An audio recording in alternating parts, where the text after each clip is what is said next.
السلام عليكم ورحمة الله وبركاته. بعد أعوذ بالله من الشيطان الرجيم. بسم الله الرحمن الرحيم. We are all welcome once again to our Arabic grammar lessons. And inshallah, in this lesson, we are looking at yet another topic, an-nakiratu wal-ma'rifatu. We've seen a lot of topics, and as I've been saying, Nahu, there is no topic that is independent of itself. It can't stand alone. Every topic joins with the other. From the beginning, from the Jumla Mufida down to whatever topic you get to in Nahu, Kitab Sibawai, whatever book you hit at, the little you learn from the beginning counts. So you keep building on it. Never forget any qaida you learn in grammar. Never forget it. If it requires you to keep reading the qaida, requires you to keep revising, to keep bringing back that ruling you learned, keep doing that. You need it always. Okay. They keep building on each other. So please, let's do well to be recalling. So when during the space that we don't get a chance to record the lessons and post, then you use your time to be revising. It's actually 12:43 a.m. here as at now that I'm recording. So normally we do not get the time. So that space that we do not get the time to record, you can use it to keep revising your previous lessons. You just don't know what you might have forgotten. Okay. An-nakira to wal-ma'rifa. An-nakira, when we say an-nakira, what do we mean? We mean indefinite. In grammar, this topic is indefinite and the definite. The indefinite and the definite. We are talking about nouns. An indefinite noun and a definite noun.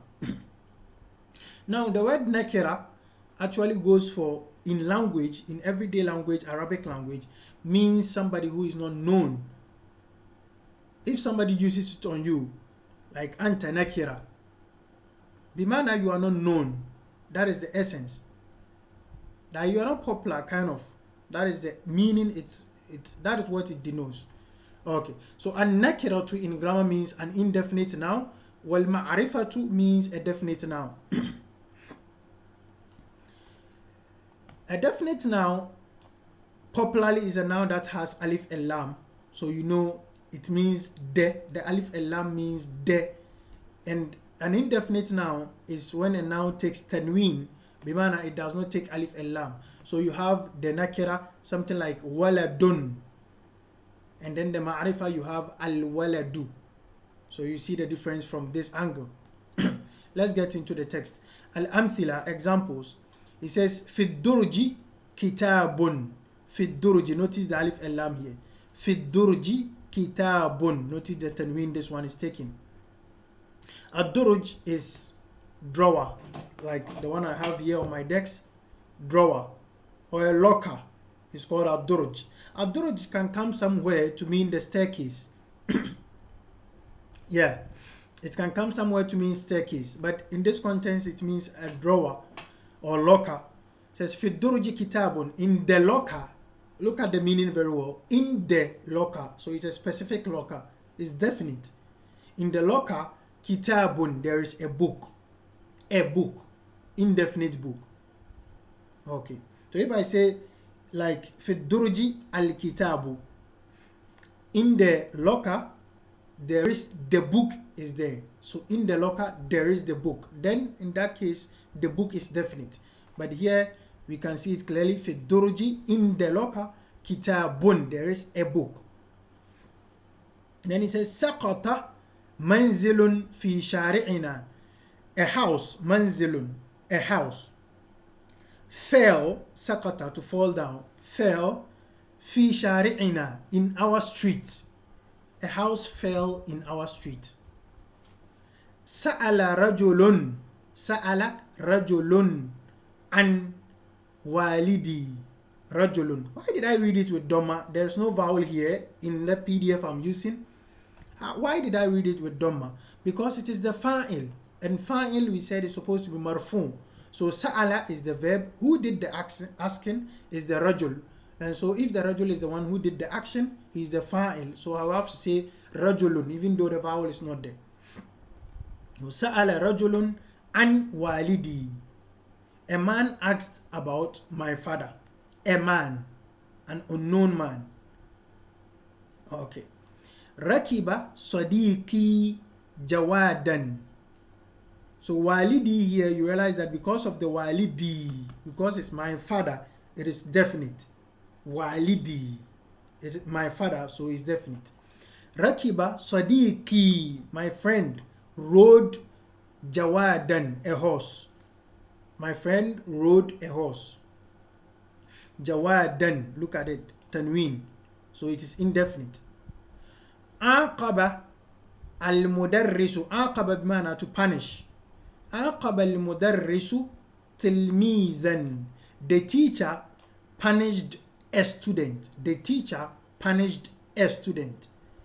Mazzaqa Muhammadun waraqatan. So waraqatan here. Why did I say Muhammadun and say waraqatan? Because mazzaka is the fi'l to tear. Mazzaqa, and then Muhammad is the fa'il, and so it is supposed to be marfu'. It is the doer, and so it's supposed to take the dhamma. Waraqatan is the object, it's the recipient of the action, is the maf'ulun bihi, and so it's supposed to be mansub. So I say mazzaqa Muhammadun waraqatan. Muhammad tore a paper. So Muhammad is definite, a paper is indefinite. Okay, so even before they explain to us, we know that when a noun comes with alif and lam like this, it is definite. When it comes with double vowel, tanween, whether dhammatain, kasratain, fatahatain, it is indefinite. Now, when again, shari'ina, look at the word like shari'ina. Shari'ina here is definite, our street, because of the na. Shari'ina, our street. Because of the na, it is definite. Rajulun here is indefinite. Walidi, my father, because of the yai I've attached to it, walidi, my father, it becomes definite. We know who we are talking about. Sadiqi, also because of the yai, I link the friend to myself, and so the friend becomes definite. Not sadiqun, is sadiqi, my friend, so it's definite. Jawad, then indefinite. Al-mudarris, so what? Muhammad here is also definite because it's a proper noun. Okay, so we realize that the signs of the definite, we can have alif and lam before they attach the word. We can have a pronoun being attached to the word to show possessing. Shari'ina, our street. Walidi, my father. Sadiqi, my friend. So when the pronoun attached to the noun to show possession, it makes the noun definite. And also when you have a proper noun like this, like I tell you, Darrasa Ridwanu at-Tullab. Ridwanu here is definite, is known. It's a proper noun. So alif and lam, the pronoun that shows possession, and also you have the proper noun. Okay. For the indefinite, you just have the noun coming without alif and lam and taking tanween. Okay. Al-Bath says إذا تأملنا كل اسم من الأسماء التي في الجمل السابقة, said if we should look carefully at each noun or each name among the names in the previous examples, previous sentences, رأينا أن بعضها مثل كتاب ومنزل ورجل وجواد. So we see, if you ponder about the nouns in the previous sentences, we will see that some of it, mithlu kitabun, let's take it like that, wamanzilun. But when you are reading and you bring the mithlu, sometimes the kitab, the noun that comes will take kasra. So that is why I read it kitabin and wamanzilin, warajulin, wajawadin before. But then, so you have the nouns kitabun, manzilun, rajulun, jawad, tilmiz, waraqa. You find these nouns in the examples. لا يدل على شيء معين معروف لنا. لا يدل على شيء معين معروف لنا. It does not refer to any specific, when we say معين, specific, any specific thing that is known to us. معروف لنا. It doesn't refer to any specific thing that is known to us. Because what did he say? He says في الدرج كتاب. There is a book in the drawer. A book, so we don't know which book. Sakata manzilun, a house, we don't know which house. Jawadan, rakiba sadiki jawadan. My friend rode a horse. We don't know which specific horse. If it had said rakiba sadiki al-jawada, al-jawada, then we know my friend rode the horse. Then we know who we are talking about. So we say that he says that when you look at these nouns, kitab, manzil, rajul, jawad, tilmiz, waraqa, in the sentences, you find that لا يدل على شيء معين معروف لنا. It does not refer to anything specific that is known to us. فكلمة كتاب مثلا, so the word kitab, for example, نفهم منها أي كتاب. We understand from it any book. We just feel like, okay, he says there is a book in the drawer, a book, just any book. It could be a mathematics book, it could be Arabic book, it could be a science book, any book. لا كتابا خاصا, and not a specific book. لا كتابا خاصا, not a specific book. وكذلك كلمة منزل, and the word منزل in the example سقط منزل في شارعنا. The word منزل there لا تدل على منزل نعرفه. It does not refer to any house that we know. نعرفه بذاته, that we know it specifically. So the word manzil in the example does not refer to any specific house we know about. وَكُلُّ اسم مِنْ هَذَا النَّوْءِ, and every noun that is of this category, that a noun that does not refer to any specific thing we know about, yusamma nakira, is called nakira, indefinite. Okay. وبعض الأسماء في الجمل السابقة, وبعض الأسماء في الجمل السابقة مثل الدرج, like الدرج, some nouns like الدرج, شارعنا, والدي, صديقي, المدرس, محمد. You find these nouns يدل على معين نعرفه كلما ذكر أمامنا. Says يدل على شيء معين نعرفه. So you can pick the nakira, and nakiratu لا يدل على أي شيء معين معروف لنا. We say الاسم النكرة, أو we say النكرة لا تدل على شيء معين نعرفه معروف لنا. That is for the nakira. Then the ma'rifa يدل على شيء معين نعرفه. It points to something specific that we know. We know it كلما ذكر أمامنا, whenever it is mentioned before us. ولا يختلط, and it does not mix up. يختلط, to mix up. It does not mix up. في ذهننا, ذهن is the mind or the brain. It does not mix up in our mind بغيره, with another noun. So when it says that في شارعنا, I don't go thinking another street. If I'm talking to you and I tell you في شارعنا, then you are thinking about Ridwan street. So you don't go thinking about other street. It doesn't mix up with any other street. If I tell you Muhammad went to school, you know I'm talking about Muhammad. It's not any other person. So things don't mix up in your head when it is ma'rifa.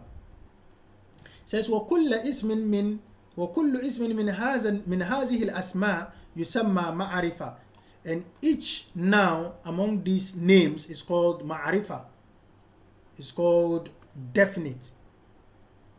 Okay. I'm sure it is quite clear here. The qaida makes it quite easier. He says that al-qawaid, the rulings, basically the definitions of the two. An-nakiratu, when we say an-nakira, the whole word an-nakira, what do we mean? We mean ismun is first of all a noun. Yadullu ala, that refers to shay'in ghayr mu'ayyanin. When we say a noun is nakira, we mean, or we say a word is nakira, we mean it's a noun in the first place, and also it does not refer to anything that we know. It refers to something vague, and nakira bimana, it is vague, it is indefinite. Al-ma'rifatu, al-ma'rifa is what? Ismun is first of all also a noun. Yadullu ala shay'in mu'ayyanin, that refers to something specific. So basically the signs of a definite noun, when it comes with alif and lam, it makes it de. and the thing. So if I say al-walad, the boy. Also, when I say waladi, my boy, I link it to myself, I make it definite. Okay? And also, when I use a proper noun, like I say, Kudus ma'i. Kudus is a friend's name. He is with me. Kudus ma'i. Kudus is with me. When I tell you, Abdul Rahman ja'a ilayya. Abdul Rahman came to me. It's a proper noun. So Abdul Rahman is ma'rifa. It's proper noun. Okay. But when I tell you waladun ja'a huna, or ja'a waladun huna, a boy came here. Ja'a rajulun ila al-mudir, a man came to the headmaster, or a man came to the manager. We don't know who. So that is nakira. Okay. There is a very simple lesson. Hopefully it doesn't cause any confusion. If it attempts to cause any confusion, please, that is why questions are there. Ask and you know. Ask and you know, inshallah. السؤال يفتح الأبواب. يفتح الأبواب المغلقة أمامنا. Okay. Inshallah, till we meet again, make sure to memorize the vocabularies. Very important. As we are doing grammar, we are adding vocabularies and sentences. We need to pick up the expressions. Very important. Okay.